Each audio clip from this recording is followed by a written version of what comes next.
Good morning. My name's Tim Carter, and I'm responsible for the commercial print division within Ricoh. A real warm welcome to everyone to what is the 10th episode now in the series of our Anything in Print webinars.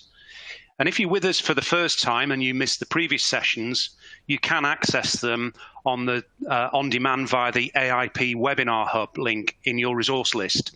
And there's some really great great content, and I would encourage you to download it at your leisure. I'm really pleased to be joined today by a lineup of really special guests. I'm not embarrassed to say that I feel almost starstruck by the panel we've assembled today.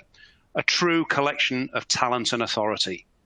So starting with our returning speakers, Marianne and Charles, CEOs of IPA and BPIF. Good morning to you, Marianne and Charles. We have Philip Dodd, MD at Healy's Print. Good morning to you, Philip. We have Gary Peeling, CEO of the brand new Form Precision Proco Group. Gary, good morning to you. And for the first time, we have Kath Duran, MD at Spectrum Print and Plastics. A good morning and a warm welcome to you, Kath, as well. And to all of you, I genuinely thank you for your time and efforts and indeed contributions in being with us this morning. So before we begin, I just wanted to cover a few housekeeping items. At the bottom of your screen are multiple application engagement tools you can use. All the engagement tools are resizable and movable, so feel free to move them around to get the most out of your desktop space. You can expand your slide area or maximize it to full screen by clicking on the arrows in the top right-hand corner. If you've got any questions during the webcast, and we genuinely hope you will do, you can submit them through the Q&A engagement tool. We will try to answer as many of these during the webcast, but if a fuller answer is needed or we run out of time, it will be answered at a later stage via email. But please know we do capture all questions. There's also a little survey on your screen asking about your current situation and outlook for the future. And we would strongly encourage you to participate. And by doing so, please select your answer, and I'll share the results at the end of the webinar. And a copy of today's slide deck and additional help materials are available in the resource list. And we encourage you to download any resources or links that you may find useful. So let's move on to the main part of the webinar. Today, we've got a packed agenda of discussion topics again to bring you the best insights and advice possible from the people in the know. But before we go into the main discussion, I'd like to look back and remind ourselves about the first webinar we ran with Marianne and Charles back in early May. The discussion topics we focused around the 5-stage McKinsey model, leading from the crisis and the initial lockdown in March to the next norm that will emerge. We chose the 5 R's as it refers to resolve, resilience, return, reimagination, and the reform stages. And because it accurately fits the journey that any organisation, print or otherwise, will have to take on during these difficult times. The in-depth opinions and responses from both Marianne and Charles, who both bring decades of combined experience to the table, allowed us to unpack a definitive guide to building resilience, making a plan, and assuring business continuity for people in print and the industry itself. Looking at the timeline of what has already happened and what may happen in the future, we're now surely in the reimagine and reform phase. In May, we spoke about the unknown that lay ahead of us after summer. And I believe today this unknown new norm, as it's called by many, is perhaps marginally clearer. Many businesses took it upon themselves to bring their long-term strategies forward, rethink their investments, and reinvent their processes. That includes print vendors like Ricoh, who ourselves have recently implemented a change strategy in 3 months that had previously been planned for the next 3 years. And that's been done to help accelerate our own transformation to become a genuine digital end-to-end service provider. We'll reflect a bit about the past 6 months, but before we do, I'd like to use this opportunity to indulge ourselves a little bit and show you how Ricoh, as a business partner, has supported its customers through these unprecedented times.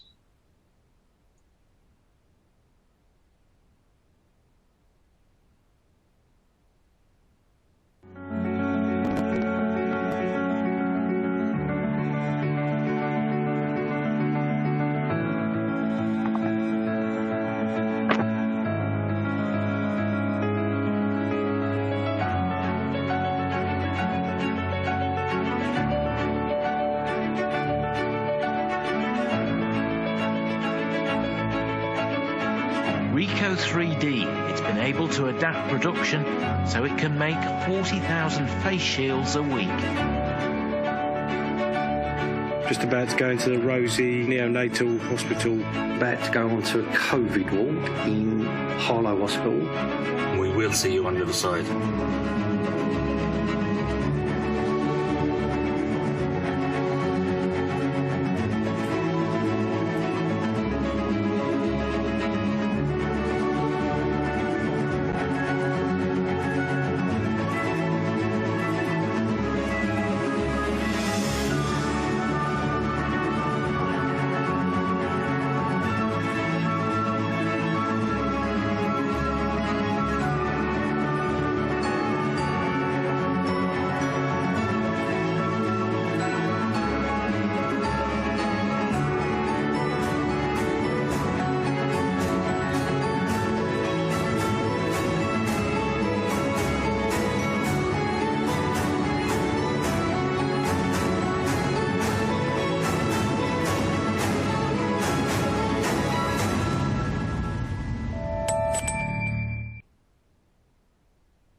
So now I'd like to turn to the panel and reflect a little bit on the past 6 months.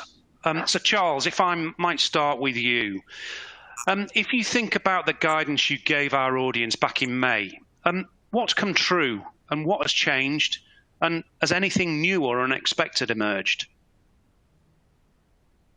Thank you, Tim. Well, if I look back to May, we were actually 2 months into that lockdown period. So that initial crisis period that you referred to, we'd kind of got over that, and we were working very closely with government and with the industry to understand the support that industry needed and to help industry implement that support. We'd just carried out our second survey, actually, and what that indicated was that 12% of companies had shut down completely.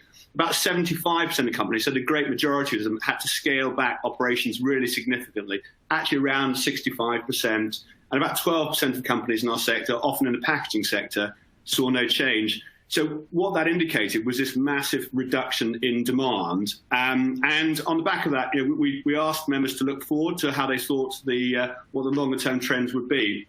And it's interesting, actually, there's 3 or 4 predictions which they made, which have come true to a great degree. Firstly, they expected that social distancing in the workplace would become the norm.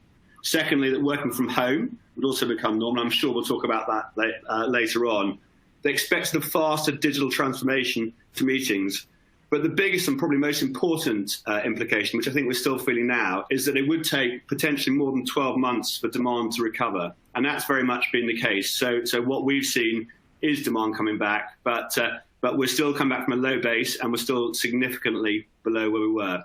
In terms of good news, though, actually, companies are reopening. They're COVID secure. We're getting a number of reports of visits from the health and safety exec, but no real problems at the moment. So it's a mixed story, but it's been tough. And I think a lot of our predictions were not far off the mark, actually, Tim. Okay, thanks, Charles. Yeah, I think a great insight. Marion, could I ask you to comment? Yeah, I mean, all that Charles has said is exactly what we found as well.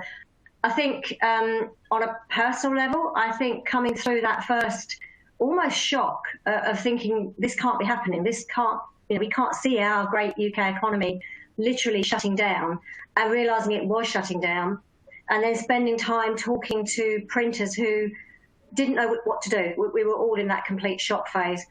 And I think, like Charles, watching over the last 6 months how businesses have taken a deep breath. We are a resilient industry. We have some great business people out there who have begun to see light at the end of the tunnel. Demand has been way, way down, but like Charles says, it's coming back. But I think for me, the thing that still is outstanding for the industry is how really resilient and how good we are at changing and transforming our businesses. I think the thing that's amazed me through this first 6 months, and believe it will be a much longer period than this, that we're in some sort of COVID situation. It could be with us for a very long time. I think for me, it's been the wonderful transformation of so many businesses, not pretending there isn't a massive problem, because there is, and we as an industry have got to face that. We aren't going to come back as we were. But certainly, I think seeing the sheer sensible decisions people are making, the resilience they're showing, and the way they're transforming their businesses has been a real encouraging sign. Thanks, Tim. Yeah, thanks, Marion. And I know that the subject of resilience and transformation I'm sure will crop up during the debate this morning, and it's something that I would absolutely agree has been very evident with the customers that I've spoken to. So let's move on and hear from a print service provider's perspective. How would you describe the last 6 months has been for your organisation, Kath, if I could ask you first? And maybe you could just outline how your business coped with the experience of lockdown, and what measures did you put in place during that period? Yeah, thanks, Tim. I think the immediate impact, once it was announced for the lockdown, was we had to let certain members of staff go onto furlough because they were vulnerable, or family was vulnerable, or they need to shield themselves. And the furlough was something that we did use over the next few weeks, and ended up from a team of 17 down to a team of 5. 2 of which fell through the cracks of for the government help, because they'd actually joined us in March. So they needed some reassuring that they didn't need to worry should there be any further impact, wages would be paid and what have you, which was really important with them being a new member of the team, because they didn't know Spectrum at that point to know how much of a family we actually are. Work did dry up very quickly as far as the norm of work, but we did get the odd jobs coming through that were very COVID related. So encapsulation made a massive comeback. Basically, it was an 80s revival. Fortunately, we're still very much in that market, so we were able to produce, in one case there was 39,000 A4s needed within I think it was 24 hours that we did it, to get into the hospitals, because everything had to be wiped down. The biggest I think area that turned it round for us was when the cry for the shortage of PPE came in the way, the face shields. We knew immediately when we saw that on the news that was something that we could help and be able to do something about. So the little group of us got together. We actually ended up using something that had been approved by the Design and Technology. So it was NHS guidelines and what have you. We were put in touch with a local guy that had been doing this in his garage, making them on his laser cutter. Little cottage industry had been going on. There was a few of them, but he wanted a bigger output.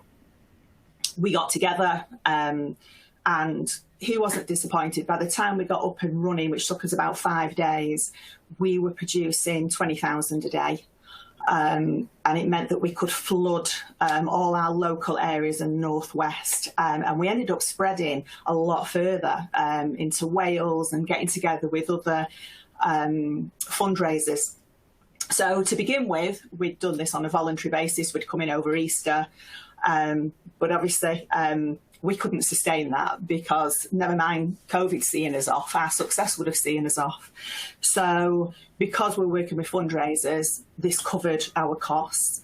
And then we actually took it a little bit further and offered this out to general public and on eBay, which was phenomenal. It just, it's what kept us going. It really did. And we found that we changed with the times. So as businesses started opening up again, we moved into sneeze screens and clear roll-up banners, which again, we were just absolutely flat out.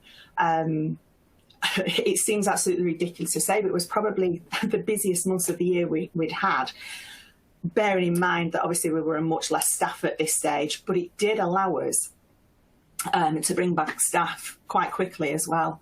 So, yeah, it was a very interesting time for us, Tim. Great. Well, I think that story, Kath, really brings to life this concept of that had been previously spoken about, particularly by Marion, that our industry has a track record of being able to adapt and innovate. And I think the story you've just told really brings that to life and does provide a great example of what organisations like yours have done to adapt to the changes required. So yeah, thank you for that feedback, and I think it's a really powerful story. So on to you, Philip. Healy's, I know, are a very innovative company. So what new approach did you take during these very difficult times? Well, after listening to Kath, Tim, I actually don't feel terribly innovative because what an amazing story. The one thing that I think that business owners dislike greatly is uncertainty. And I think as human beings, we like to think we have some sort of control over our lives. And at that last week of March, all those concepts that we've probably held quite dear went out the window. So if we did do anything innovative after the blind panic, it was to have a firm understanding of where we would have to be financially. We're a company that we're encouraged to invoice discount years ago by our bank. When you're growing, it's a fantastic way of funding your business. When you have a global pandemic, it's less successful. So on the day that lockdown came and my customers, which are education, creative agencies, that sort of sector, they just shut. And so our money dried up. And so what we were facing at that time was money owed to our wonderful Lloyds Bank and a large amount of money owed to suppliers and no money coming in. Because of very careful management and some government help, we took, I know this is the next section, we took a coronavirus loan, but where we are today, we owe nothing to Lloyds Bank. In actual fact, our invoice discounting is not being used, and we don't owe suppliers more than 60 days. So for me, any innovative thinking we've done was really around survival from a financial point of view, because without that, a review of the business would be very difficult to do. So ours was very much focused on how the business would continue to. Okay. Thanks, Philip. And again, I think it's another really strong story that, in the face of some very challenging times, you have, taken the opportunity and the correct decisions to adapt, the business so that it is fit for purpose for future months, years, and decades to come. So, yeah, thanks for that feedback. Gary, how about Precision Proco Group? Given the recent announcements in the press, it's evident that you've made some fairly significant changes. Yeah, well, we were working on the merger project for 2 years. So we've had some inconveniences along the way: Brexit and recession, and finally COVID, which slowed things down somewhat. But we actually had our kickoff meeting to complete the merger at the first week of February, and 2 weeks later, we started to go into lockdown.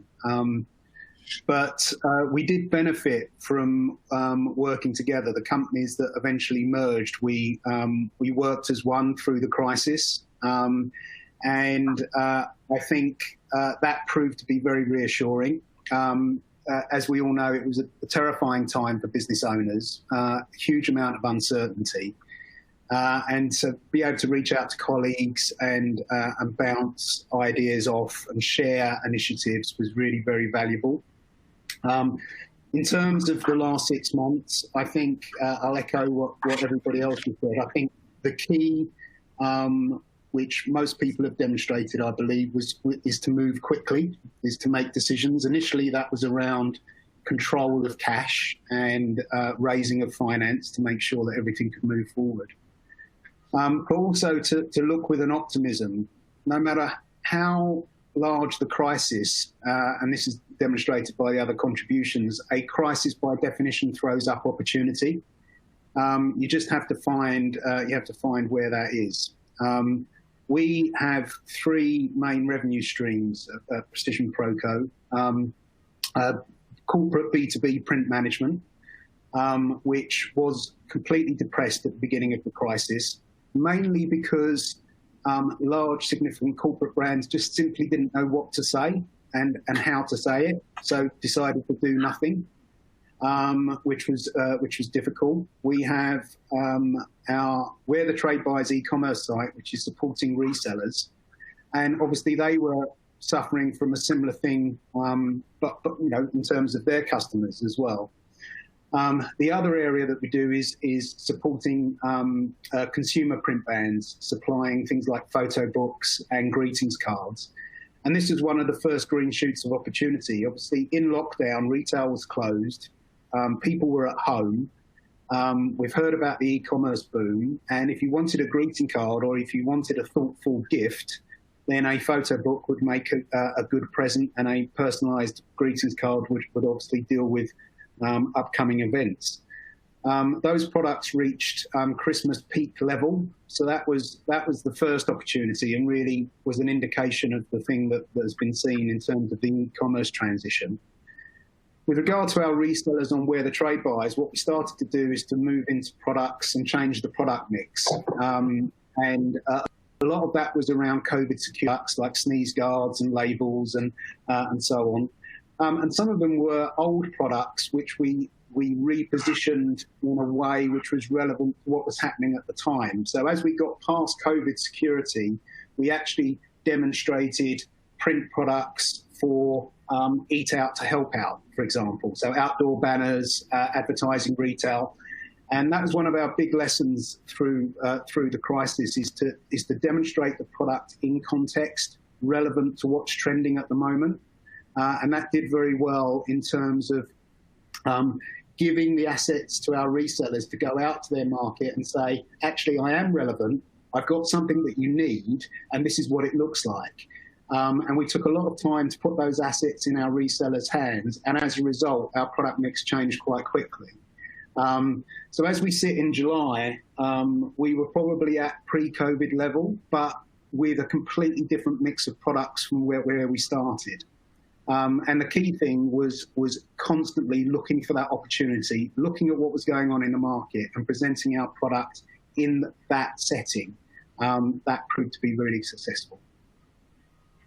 Great. Again, a fantastic insight. And there seems to be a common thread based on the feedback from yourself, Gary, and the other guests on the panel as well, in terms of, you know, the resilience and the transformation and your agility in those decisions that needed to be made in a much shorter time frame. So, no, I think that's great, and I think we can all take a lot from that. So, if I can, I'd like to move on to the next question. And of course, a big part of the survival and building resilience was government support available to business. So, Marianne, could I ask you to maybe initially comment on this? Yeah, thanks. I'm really always inspired by hearing people from our industry talk, and the three panelists, I think, presented some amazing demonstrations of just how resilient and how smart our business leaders are. I thought it was interesting that the whole thing about being completely uncertain and having, you know, own businesses in the past, I know that we like to be in control. We like to think we've got everything planned and we've got a short, medium, long-term plan. I think the government intervention overall has been extremely strong, and it's allowed all sorts of things to happen that just couldn't have happened before, from preserving jobs on the furlough scheme and allowing people, individuals and individual workers, to have a little bit of security over that time. I think allowing that meant that businesses could preserve their cash and they could look to the future. I think the loans, as Philip was saying, have actually transformed some businesses, and it's been a great thing that they put that in place. And I think generally the support and the grants that were given were really strong. I think what's interesting is something that was said earlier about the fact that demand just fell off a cliff. And of course, I've always believed that we are a barometer for the entire UK manufacturing industry. If our customers aren't doing stuff, then we aren't doing stuff. And what Gary said was really interesting as well. As the government support came through with things like the Eating Out scheme, that opened up another opportunity for our industry. So I think two things. I think, first of all, the government support was really well used. I think in our surveys, when we did the first survey, people, more than 75% of companies were looking to take up some support. And I think our last survey, it was something like 95% of businesses had taken in some way that support, whether it be a loan to stabilise, whether it be furloughing, they took it up. But it has given us time, and it did, I think, give people the time to clarify how they were thinking and to be able to replan and do what business leaders like to do, which is to have a plan and have something they can work to and have a structure. However, I think that the adaptability and the resilience of our industry is exactly what Gary was talking about, and Kath, which is the fact that you can produce stuff. And when the market changes, being nimble and quick and able to turn your production capabilities to something else is an absolutely stunning advantage for our manufacturers. It would be very different, I think, if you were making one type of widget, but we're not making one type of widget. What we produce can be a photo book or a warning sign or a report. It can be 101 things. I think that in terms of going forward, though, my note of caution is when this government scheme stops, there will be changes again. And I think it's going to be very interesting to see those businesses that took the support just to survive for 6 months and those businesses that have genuinely transformed. And I think we're facing probably a second period of slight uncertainty as we approach both probably the second wave of COVID and Brexit. And I'll come on maybe a bit later to some of the things that I think good might happen. But I certainly think the support was very well received. I think our industry used it in general very sensibly. I think there'll be some fallout September, October that we have to ride out. But I think overall it's been great. So Tim, from my perspective, I think the government did. I'm glad it wasn't my call. I'm glad I wasn't sitting in number 10 thinking, do I crash the economy? Do I kill people? What do I do? I think based on that, I think they made some good decisions. They made some bad ones too, but thank goodness it wasn't. I kept thinking, thank goodness it's not me sitting in number 10 having to work out what I do next. What a terribly difficult time. And I think overall the government response was very strong. Thank you. Okay, that's great. Thanks, Marianne. Charles, anything to add from your perspective? No, I think I'd echo that really strongly. I mean, it was a mad scramble at the start of this process. There are positives that have come through. I think one positive from our perspective was that going into this problem with a government who didn't seem to be listening terribly closely to industry, they listened really carefully through this process. And the point that Marianne made about our industry, it's a huge industry. It's a really diverse entrepreneurial industry made up actually of what the government would see as small and medium-sized companies. And that's a sector which government really struggle to communicate with. And so all the signs were that they were listening to what we and all the other trade associations in similar sectors were saying quite closely. I think the support schemes were really effective. We could be in a really different world. And well over half of our industry supplies retail, hospitality and leisure as a key part of their market. And that was shut down by government rule, basically. So it was vital to support industries through that. The job retention scheme was really effective. We'd have liked to have seen it give greater flexibility earlier, but that did come through eventually.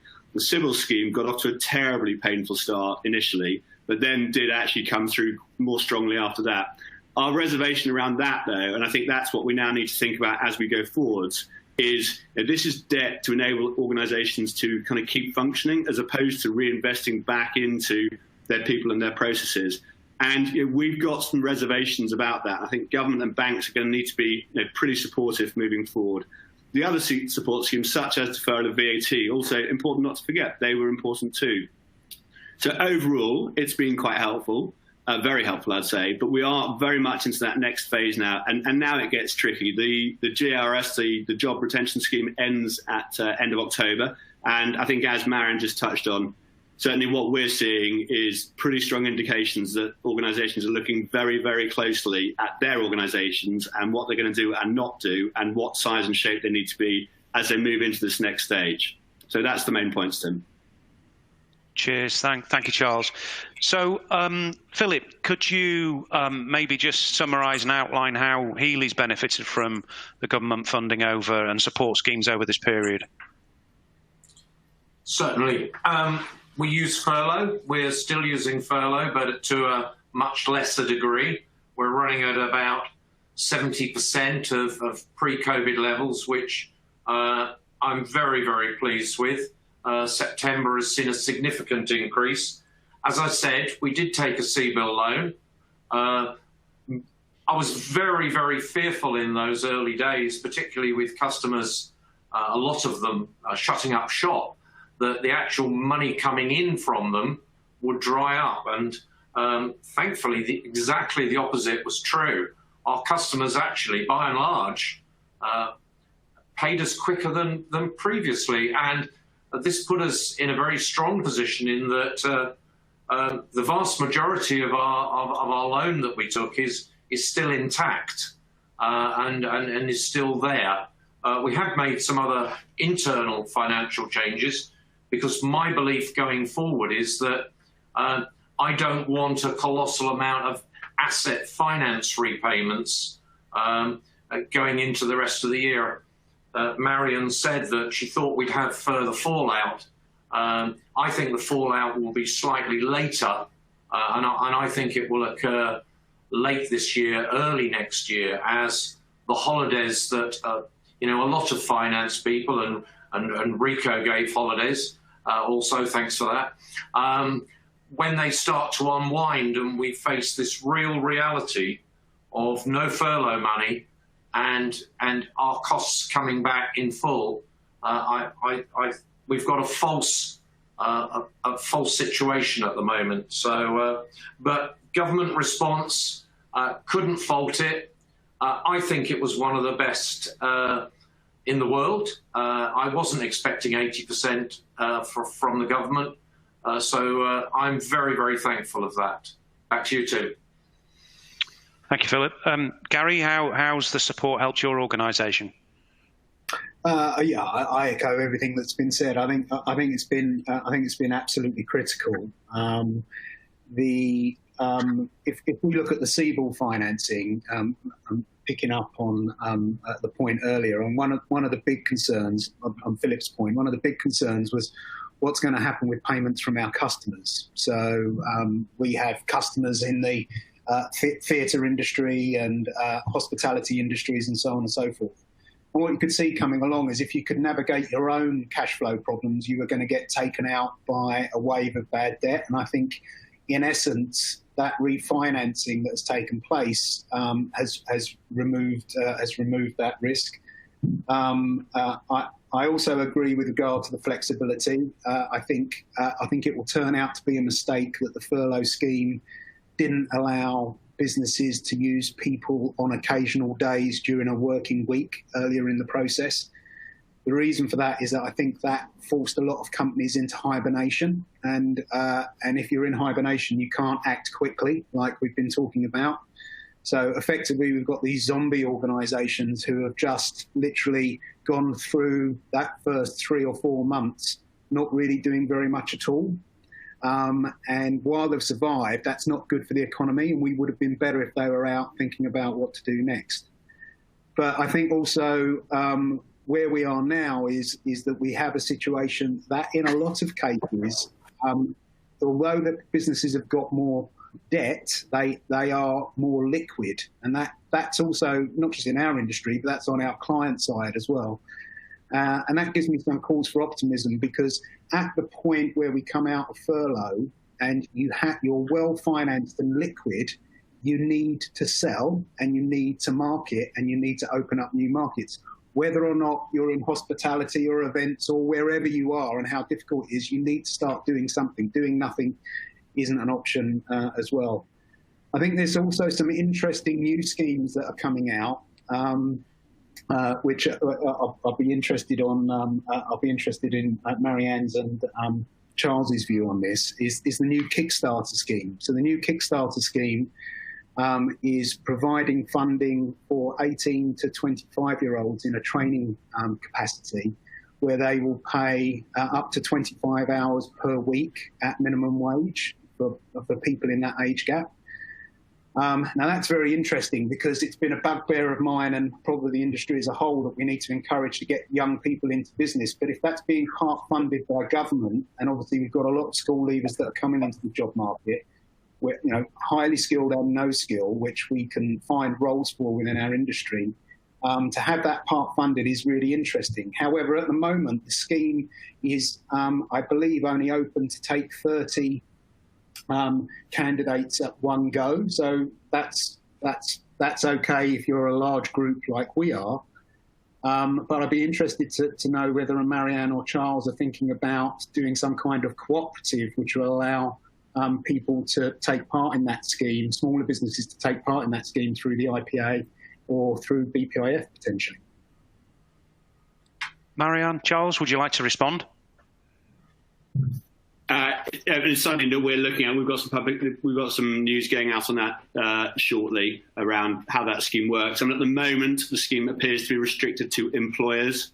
So there is a level of bureaucracy around it, which is going to be a challenge. But as I said, government are listening. I think if we can demonstrate that it will be something that will help get people into the industry, then we'll make that point and we'll get it across.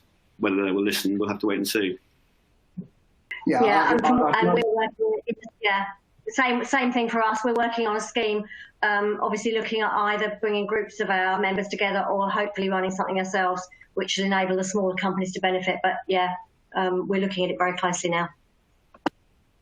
I think it's like so much at the moment where it's a good idea, but it just needs to be polished at the edges. And we saw this with the Siebel loans right at the beginning, where there were personal guarantees, etc., etc.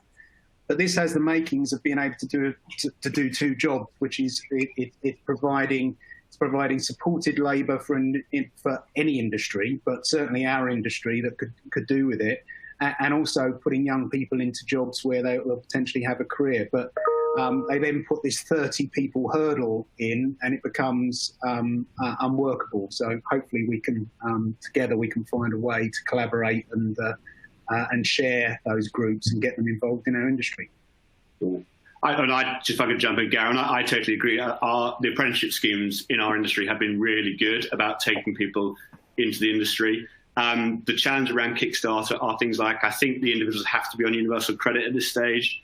So the idea is great, but there's a lot of detail around it that I think could be tweaked to improve it massively. And that's exactly where the consultation processes that we have with BEIS and will be really helpful. So it's kind of fresh off the press. It's very raw at the moment, but there's more that needs to be worked on. So I fully agree. Fantastic. Great stuff. Good, thank you. So interesting debate. Kathy, if I could turn to you just and come back to, you mentioned in your initial response that your business has had benefited from the furlough scheme, but are there any other government or support schemes that you benefited from during that period? Mainly it was down to the furloughing. But just to sort of recap what's been said, we were disappointed that we couldn't have been more flexible earlier on, but we did use what we were able to do to the fullest that we could. So for us, the initial furloughing was for those that needed to shield or felt very, very vulnerable. Obviously, we had to implement all our PPE and safety features so that we could keep going. But then when we did the second round of furloughing, what we did then was started to rotate the staff, because we were able to do this on the 3-week guidance, which meant that those who were okay with coming to work and felt comfortable with that were able to do that then on a 3-weekly cycle, which was excellent for the business, but also very good for those people's mental health as well, and keeping the team going and sort of buoyed up in a time that everybody was finding very difficult, and potentially for getting low or any sort of depression setting in. That really did help. And then the only other thing that we're getting involved in is the CBILS loan. We were very fortunate. Again, we were concerned about payments coming through. We were very fortunate. Again, I can echo exactly the same thing that Philip was saying, that customers were paying. But what we did do with all the PP that we're producing, because it was on such mass, is that the monies were being funded straight away. Everything that we were selling was being paid for at the time.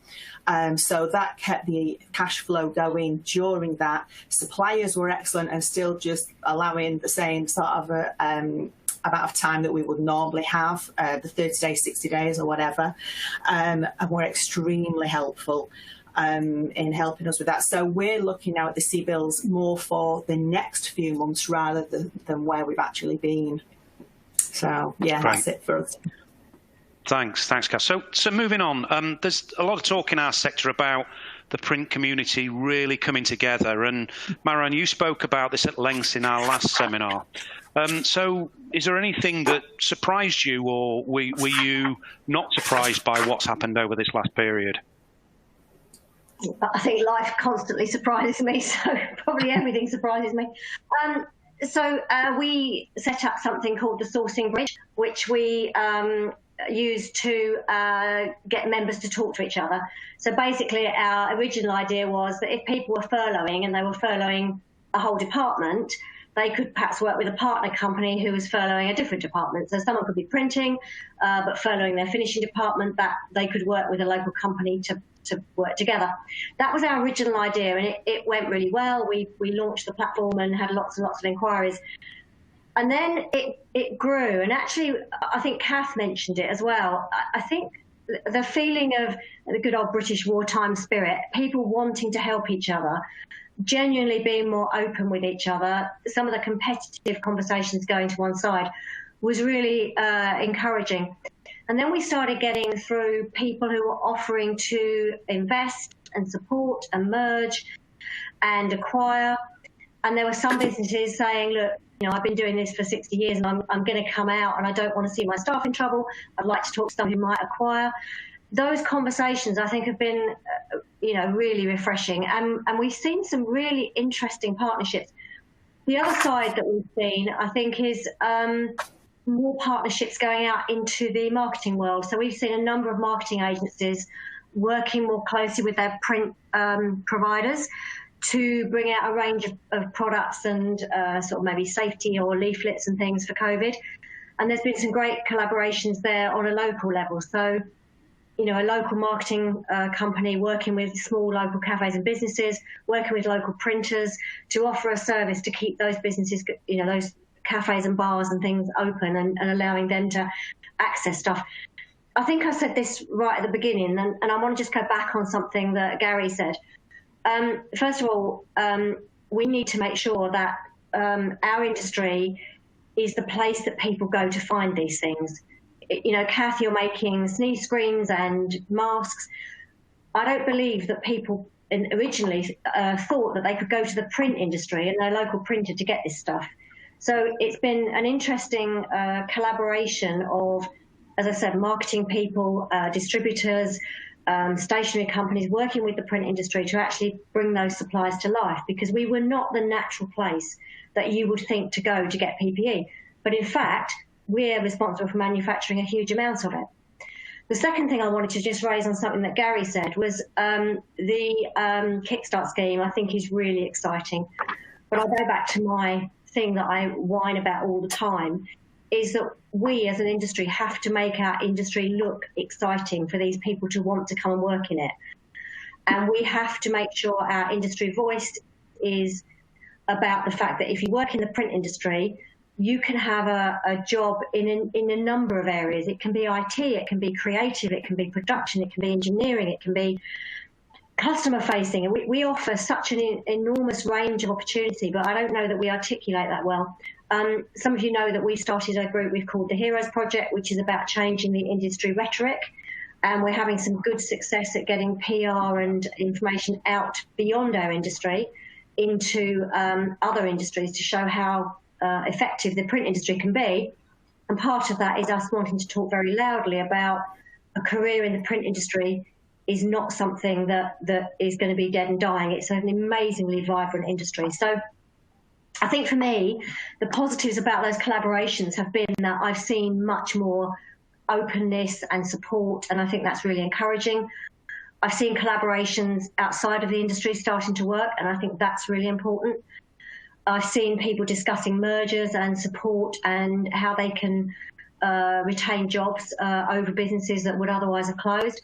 So I think overall it's been an amazing time. But I think, again, going forward, this is not the end of this. This is the beginning. Government money comes at a price, and we'll all be paying for this for a very long time. We as an industry have to pull together to look at a different future. And I think that in some ways this period has given us a chance to do that and to collaborate and work together. And I'm really quite, I'm always positive, but I'm really quite quietly optimistic. We're going to have some terribly difficult times ahead, but I'm quietly optimistic that actually this could be a Control-Alt-Delete moment for our industry where we start to portray ourselves differently. So yeah, that's my view on this, Gary. Gary? Tim, sorry, Tim. Thank you, Mary. Sorry, Marion. Okay, no, that's great. Thank you very much. In the interest of time, I'm going to move on because we've spoken quite a lot about the last 6 months and the challenges that we face. But I think it's also important that we focus optimistically, and I've heard the word optimism on a few occasions, but how we consider the future. So. And it's always great to reflect, but the future and what it holds for us is probably more important to us now. So I'd like to come back to you, Charles. BPIF regularly surveys businesses in the UK. So what's your outlook, and are there any initiatives that our audience should be aware of? Well, I think firstly to talk about the trends, I said it right at the start. Working from home has been a massive change, actually. I think, I was up in London at the end of last week. It's clear that we're not going to go back to where we were before in some of the kind of behaviours and norms. It was commuting was bizarrely quiet. Looking at our surveys, the reality is that it's going to be quite tough over the next few months. Philip mentioned it. We don't expect demand to come back to where it was before pre-COVID until sometime next year. And I think somebody said earlier that activity levels in July were sort of 70%, something like that, of where they expected to be. That's more or less what our surveys have been indicating. So in May, we had over 50% of companies operating at below 50% capacity. In July, that had dropped to 30%, and that's continued to drop. The number of companies operating below full capacity. So demand is coming back quite strongly. But layered onto that are these kind of cultural changes in what we do, and actually also an accelerated change in technology. So I think those are the main trends. What are we doing? Well, we will work firstly to try and make sure that as the support schemes are phased out, that we feed back to government what they can do to help industry in that process. There's a consultation process going on at the moment. It's slightly different, but on the rates, business rates, which is kind of key to businesses as they adapt. And then in the medium term beyond that, I think it's strengthening links within communities in our membership to try and help everyone share knowledge and experience. And one of the really nice things about our industry has been, actually, although it's intensely competitive, those business-to-business relationships have always been a strong feature. So thank you, Tim. Thank you. Yeah, I sense a cautious optimism from you there, Charles. Thank you. So moving on, I mean, Gary, obviously the future for you now is going to be very different and hopefully very exciting with a new business venture. I mean, would you like to maybe elaborate a little bit more about what your view on the future is? Yeah, it's very optimistic. We set out with a plan 2 years ago to create a new kind of print business, and a new kind of print business that puts technology at its forefront. Technology is obviously causing disruption, not just for the print industry, but for everybody. The way that we live, where we live, how we work, how we buy, how we shop. All these things are changing. We're already changing before COVID. That's now accelerated very, very quickly. And our original concept was to build a business around smart automation, smart collaboration, which we've talked about a lot today. That's really important. Utilisation for a print business is absolutely vital. If you don't use your assets, you aren't going to create profit and you're not going to be able to invest. And we need to invest in creating new products which are easier to use, simple to use, and surprise and delight. And fundamentally, those are the four pillars of the business. Why am I optimistic? Well, really for the reasons that we talked about earlier, which is any change creates an opportunity. What you need to do is to position yourself and notice it and move towards it as quickly as you possibly can. So we've talked about the demise of the city centre, and I think it's fair to say that we may go back to offices, but we're unlikely to be there 5 days a week, and we're unlikely to be doing 9 to 5 anymore. But equally, on the other hand, that throws up an opportunity because you've now got, instead of city centres, you've got burg centres. So you've got suburb centres. And the local high street, and those businesses that support them, the coffee shop, the restaurants, the people that deliver to the houses, those businesses are going to thrive, and they've got a huge opportunity to pick that up. I listened with interest this morning that Pret a Manger, which are obviously a city centre brand, are now thinking of going out of town. And the reason is that we all work at home. So, and subsequently, that creates another opportunity. So B2B marketing is in flux because our address books are office addresses, but the people we want to communicate with aren't at those offices. Meanwhile, B2C direct mail has seen a 5-fold increase. And actually, a very blunt instrument like a door drop is probably today one of the most effective channels that any brand can access, because on that doormat, you've probably got somebody that's homeschooling, you've got two executives that are working from home that are active in their local community. So if you're a brand locally or nationally and you want to communicate with people very cheaply, print is a fantastic channel. So there are lots and lots of opportunities for us to go for, and change opens those up. But we can't rely on old models and old revenue streams. We have to accept that the print that was being used at big corporate events has gone, and it's not coming back anytime soon, and look at where those pages can be found. Great, a really thorough and fantastic insight. Thank you, Gary. Can I turn to you, Philip, because I know that you're an eternal optimist, but I'm really keen to understand what your view of the future is. Thank you for calling me an eternal optimist. I've been called many things. First of all, I have to congratulate Gary and the other guys, the Johns, because when I first saw the details of the merger yesterday morning, my first reaction was, wow, that's really smart. There's a huge synergy between those companies, each having a speciality that would fit so well together. So my congratulations. So you asked me about transformation. There's a perfect example of it. Gary also talked about utilization, which will be critical going forward. Absolutely critical. I think we'll see a huge number of mergers, not brought about by this wonderful synergy that I think they can tap into, but survival mergers. Now, a lot of people running print businesses are not in their 30s. The best way I can put that. I think we'll see a lot of people thinking of getting out or merging. From our point of view, yes, I am optimistic. And my reason behind that, or one of my reasons behind that, is during this whole period, I would have to describe a large proportion of my staff as heroic. They have been absolutely amazing. And my job actually going forward is to respond to that, to make sure they have a decent future, because they have been exceptional. So yeah, let's bring it on. Fantastic. Thank you, Philip. And finally to you, Kath. I mean, you spoke about how you adapted during lockdown, and you were able to transform the business and adapt accordingly. And in the words that Gary used, turn a crisis into an opportunity. So finally, Kath, from yourself, what's your view about the future? So I think one of the big areas now, because it has changed completely, is the personalisation. So digital print is going to really come into its own, even more so than it already has.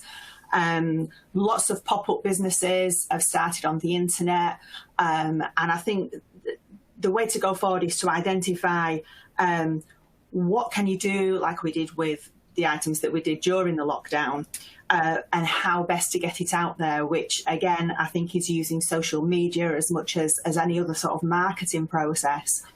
I'm probably at my strongest when facing adversity, which is what came through during the lockdown, coupled with a team the team that I've got, which I've got to agree with Philip what he said, without that team, opening up to them, sharing with them, taking on board what they had to say, their ideas, and as really being a team rather than a dictatorship. And I do think that the strong leadership is needed as well. You've got to be sure about what you're offering and a real can-do attitude when you offer something up to the team that they sort of go, how the heck are we going to do that? We can do it. There is a way of making this work for us.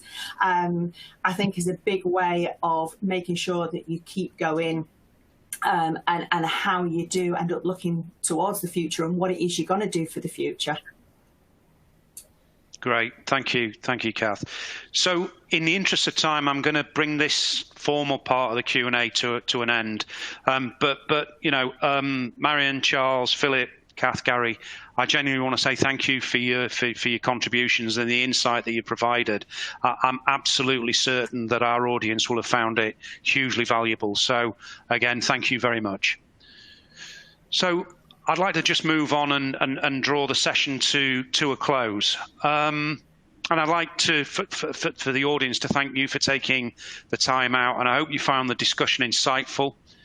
The future can, as you've heard, be and will be optimistic for some, but unfortunately not every print business is expected to survive the highly publicised impact to our economy.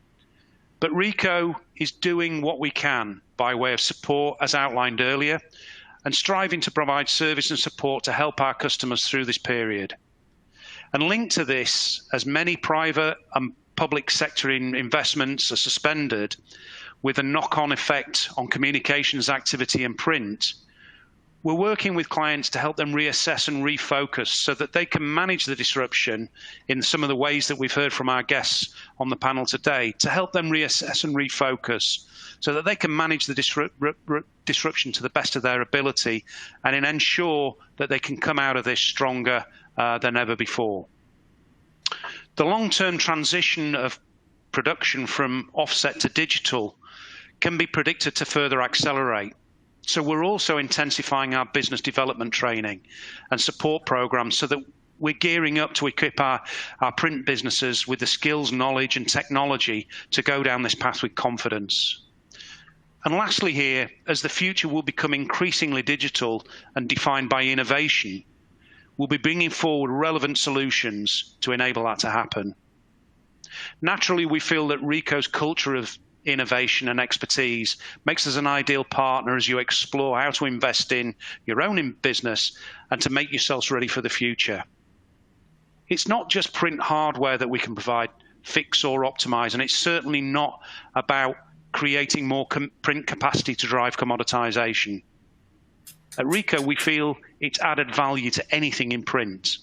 So whether you're seeking to enhance existing software or technology, reorganize your data, explore new areas of development for your business, or simply realize a dream of providing creative, intelligent, and bespoke printing services, we're here to help you tackle anything in print.